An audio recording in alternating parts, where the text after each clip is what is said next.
இன்றைய ஆத்மீக தேன். மார்க் 5:34 உங்களுக்காக நான் வாசிக்கட்டும். அவர் அவளை பார்த்து, மகளே, உன் விசுவாசம் உன்னை இரட்சித்தது. நீ சமாதானத்தோடு போய் உன் வேதனை நீங்க சுகமாயிரு என்றார்.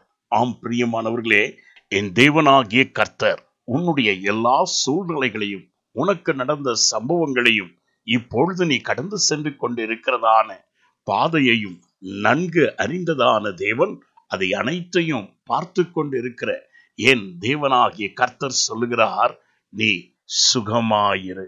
எதை குறித்தும் கலங்காதே, திகைக்காதே. நீ அவர் மேல் வைத்திருக்கின்றதான விசுவாசத்தை காண்கிறதான என் தேவன் இந்நாளிலும் உன்னை எல்லா தீங்குகளிலிருந்தும், நீ கடந்து செல்லுகிற எல்லா வருத்த பாரங்களிலிருந்தும் ரட்சிக்க வல்லவராய் இருக்கிறார். இயேசு என்று சொன்னால் இரட்சகர் என்பது அதன் பொருள்.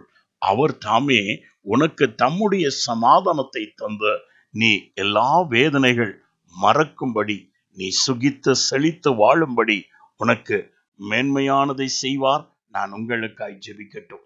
எங்களை அளவில்லாமல் நேசிக்கும் அன்புள்ள பிதாவே, எந்த உபத்திரத்தில் அகப்பட்ட மனிதனையும் நீர் விடுவிக்கவும் அவனுக்கு நன்மை செய்யவும் வல்லவராய் இருக்கிறபடியால் நன்றி. இதோ கலக்கமும் தேவையும் நிறைந்ததான இந்த பூமியிலே பற்பல வியாதிகளும் வேதனைகளும் நிறைந்திருக்கிறதான இந்த உலகத்திலே உம்மை விசுவாசிக்கிற உம்முடைய பிள்ளைகளை எல்லா தீங்குகளிலிருந்தும் நீர் ரட்சிக்கவும் உம்முடைய சமாதானத்தினாலும் சௌக்கியத்தினாலும் நிரப்புகிறவராய் இருக்கிறபடியால் நன்றி. இதை கேட்டுக்கொண்டிருக்கிற உம்முடைய பிள்ளைகளுடைய வாழ்க்கையில சகலவித சேமத்தையும் சுகத்தையும் ஆரோக்கியத்தையும் சமாதானத்தையும் நல்குவீராக. இயேசுவின் நாமத்தில் பிதாவே, ஆமென். God bless you.